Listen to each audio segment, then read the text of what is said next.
Hello and welcome to Noble, a platform that connects people through stories. Last week, we were talking about the power of storytelling, and with me, I still have Cheboy. Today, we want to do a card game. We want to play cards, and in these cards, it's just an advancement of the storytelling. We have with us here 9 cards, 4 cards for Cheboy, 4 cards for me. Each card has a very personal story that will explore the power of storytelling further. Then we'll have 1 card that will have a question for both of us as we wrap it up. So it's going to be very democratic. Each one of us will pick their own cards. So, Cheboy, welcome. Hi, Noblaz. Cheboy here again. Glad to be here. I can't wait to play this game. All right. So, they say in Kiswahili, mgeni njoo mwenyeji apone. So you Amen. go first. So I pick 4 or 1? Pick 1. Okay. And I pick 1. Okay. All right. Ladies first. What is your question? My question to you, Andre, is Yes. what is an unpopular belief you agree with? What is an unpopular belief you agree with? One of the unpopular beliefs that I believe in is that I still believe in the power of connections. Like people tell you, go to school, get your papers. The papers can speak for you. Education can take you wherever you want to go. But one aspect of life that I hold on to and I know works is that you can have all the papers, but if you don't know somebody, you may not succeed. That is very unpopular sometimes because we're told go to school, doors will open for you, but you realize the doors might not open. Sometimes you need to know who is inside that room where the door is going to open. For sure.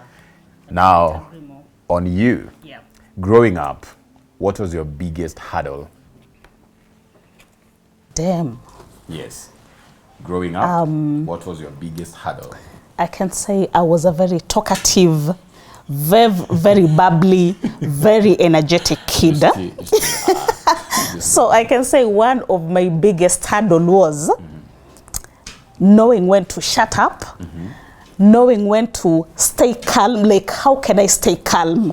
It used to be a struggle, and I have a kid sister who was the exact opposite of me. So it was always a struggle. How can we just take a bath, dress cleanly, and then just sit quiet? No, you need to rough me up. I need to rough you up. We need to play. We need to scream. So I can say that was actually my biggest hurdle. And with that kind of personality and energy, not everyone comes to appreciate it. Others will try to shut you down and all that. But what I deeply, deeply appreciate, my parents were very affirmative of us. They could pick your strength and just ride on it and affirm you and all that. And I think my siblings loved that personality and that energy because now I was the life of the party, kinda. Yeah, so we go back to cards? To cards. I'm next. So, Andre, what are your red flags? What are my red flags? Personally, I don't like people who are opinionated. People who use their life experiences and say, this is how life should be. I love people who are porous, people who are liberal in a way, people who can accept that I might have this personality, but this is not the universal model of operating. So you give room for other people to be different from you. So I don't like people who give their opinion on anything and they judge that based on their personal experiences. For sure. Yes. Because our experiences are very different. Very different, and it makes us, When I read this question, I was thinking of it in a different direction. All right. We are all in relationships. Relationships with family members, with colleagues, with our inner circle people, and all. So, answering the same questions, but inclined on relationships. And you can choose whatever kind of relationship, whether romantic or family or whatever. What will be your red flags in that context? It would still be opinionated. For real? Yes. Interesting, okay. I want someone who allows room for diversity. Amazing. Yes. Okay. I read away from your question. No, you answered. I tried. Yes. This is for you, and it's huge. What's the biggest way you've changed this past year? Wow. I can say I'm more calm, and I believe it's never that serious. You know, a lot Yeah. of things, it's never that serious. Yeah. And it's been a long time since I was in a relationship, since I was in love and all that. Over the past few years, I always say I'm ready for love. I'm open to finding love. Yes. And my inner circle people have had this over and over, and they keep making fun, you know. Yes. You're not serious, because when someone wants to get close, Yeah. you push them away or something. But I strongly believe that I've changed in that manner. I'm open to find romantic love and all, but I'm taking each day at a time, one step after the next, in terms of career, in my school work, in my motherhood journey. I'm a mentor and mentee, like in every aspect of my life. It is just one day at a time.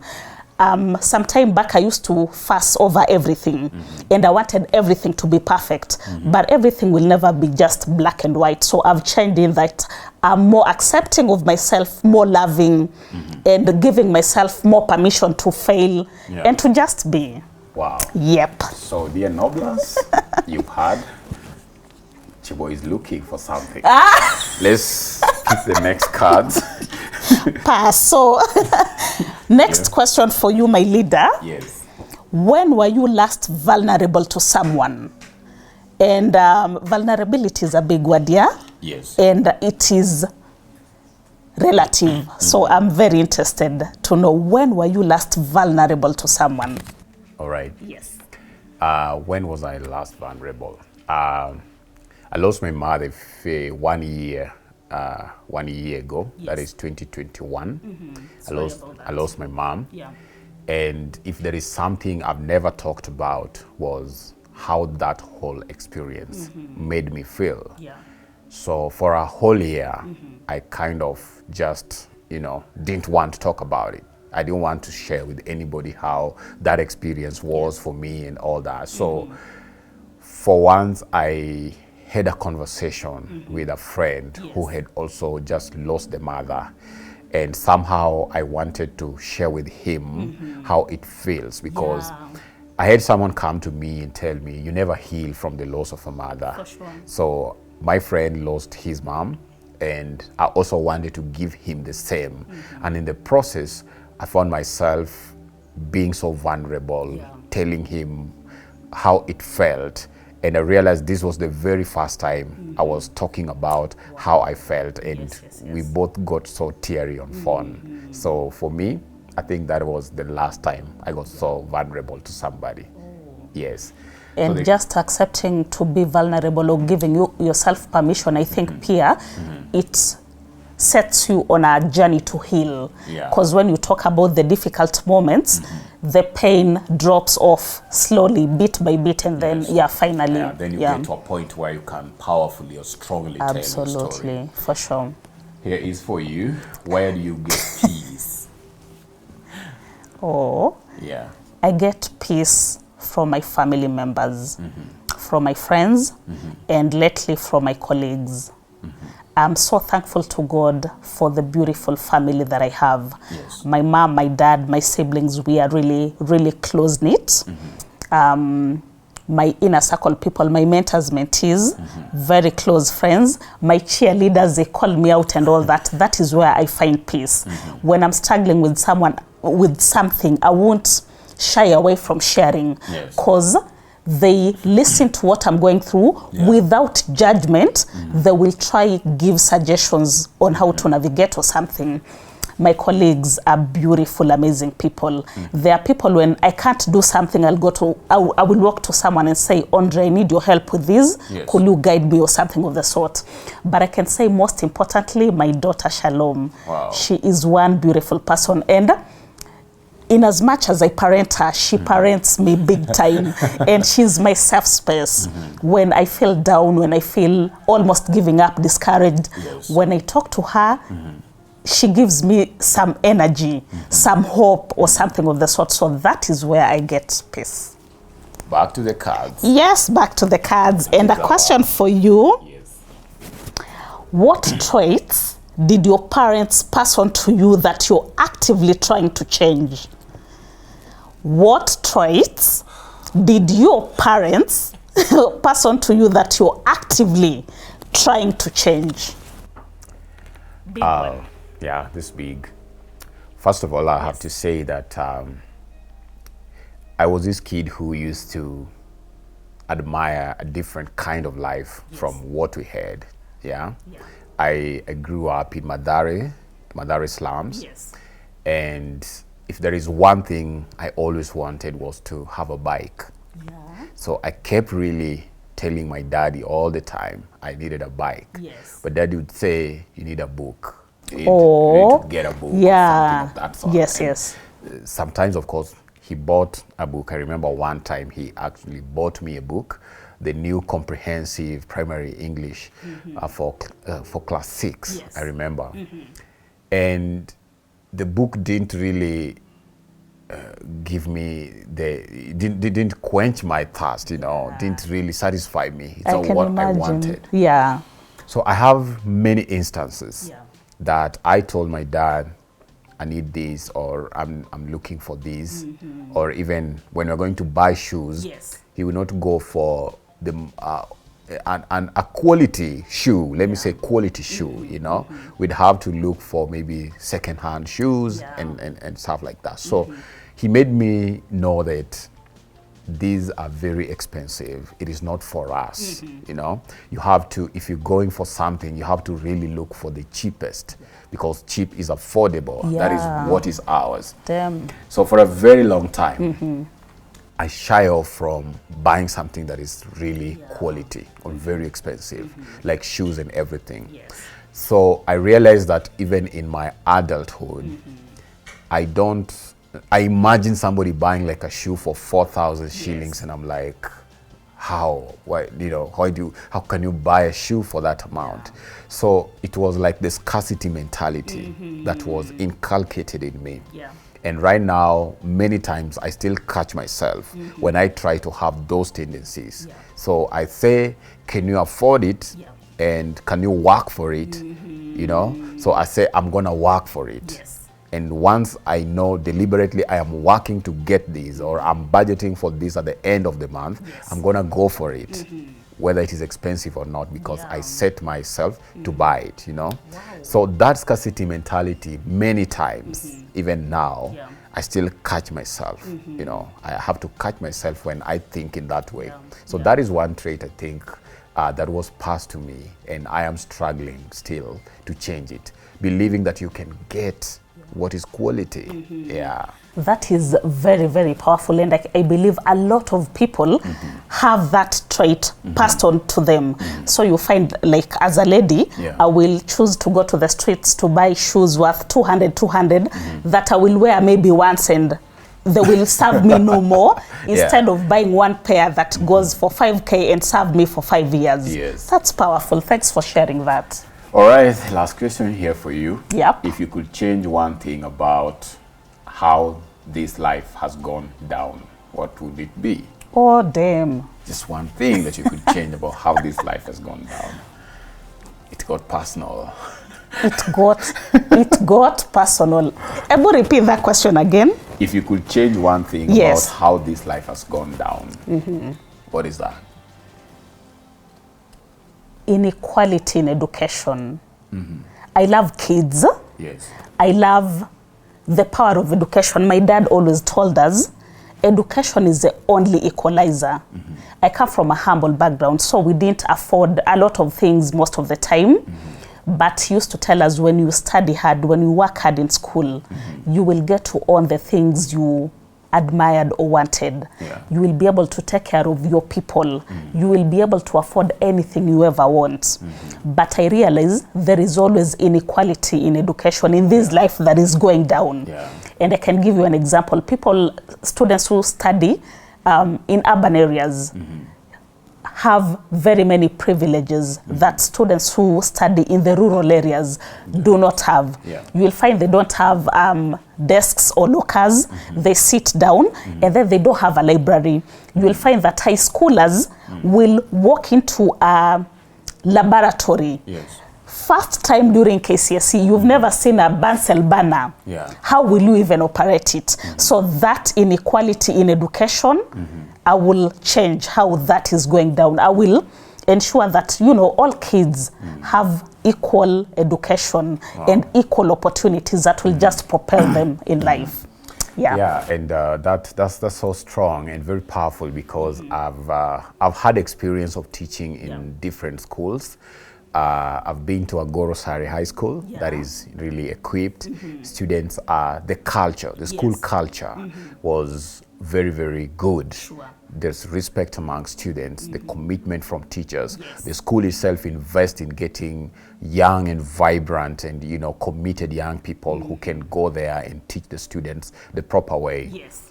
I've also been to my former high school, that's Sega Township. It's a day school in the village, but the culture there supports learning better. And also the principal invested in the facility within the school. Awesome. So it's one of the best performing schools in the region. Yeah. Then I had this stint at a school called St. Alfred Kogere. When I go to the school, the students had not been taught English and literature for a whole month because the principal couldn't get a teacher. When I got there, the Form 4 class had like backlog of set books that has not been taught, and yet they had teachers. So I realized they only had one teacher, and even when I got there, I was only one teacher. So lessons would go to 32 lessons a week. You stand like the whole time. You are never in the staff room because your lessons are back to back, one class to another, and you have to, you know, you have to mark essays and everything. So I saw that disparity in education, that there are those students who can really access quality education and others cannot. Even the laboratory itself, the laboratory was like they used to have like a makeshift kind of in the classrooms with a basin and all that, just what could be afforded, you know. And here we are preparing candidates to compete on the same level with, you know, with other students who can access a lot of stuff. So when you talk about inequality in education, it's a real thing. I have seen it, I have experienced it. Well, now we go to the last question for both of us. Okay. So you are the one picking because you're the guest here. Yes, I am. Interesting question. So my leader. Yes. What's your family like? Wow. Give us a glimpse of your family in a story. Okay. For me, I've never had a defined family. It's a bit sketchy. It's a bit here and there. Yes. Because I found myself belonging to so many households because I've never had the privilege of staying in the same roof with my dad and mom. In as much as they were alive for a longer time of my life, like the past 30 years, they were alive, you know. So I've belonged to my aunt, I've belonged to my grandma, I've belonged to my sister, and even my sister and brother, like we've never lived together. So it's a bit skewed. It's never a structured one. So sometimes I have friends who call me like man solo. I've always been alone, like run it, you know. I know my bro is there. His family, now we bond better because now we have our lives together. We can call each other, we can, you know, tell each other very personal stuff going on in our lives. But growing up, I had that constant search for a household that I would call home.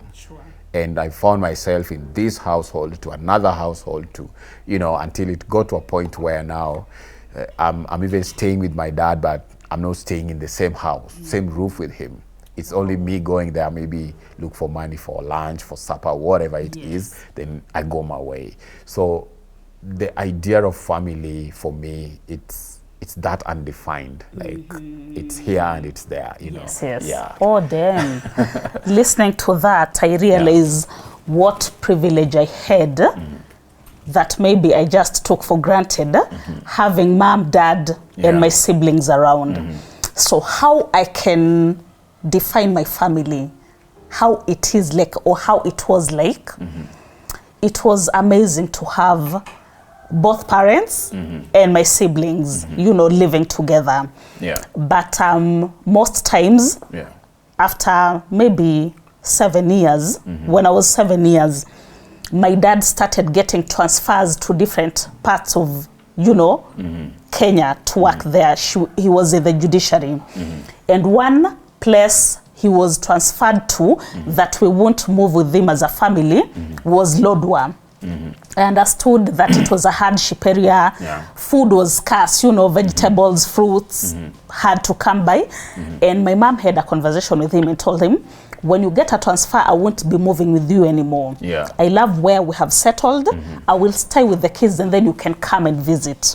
I will organize and send you food and all that, but we settle here. So it was amazing to have mom and dad around. And when dad could travel, it was beautiful to have mom always present and having siblings. I have 5 sisters and our last born, who is a brother. I never lacked playmates and all that, but just having friends in your family and then getting affirmation daily. You know, you're beautiful, you're brilliant, you got 90% congratulations, you can be what you want to be. That was an amazing thing. And just listening to your side of, you know, your family, I get to appreciate the struggle you went through and how you've emerged victorious. And I believe that is what makes you a great, incredible mentor.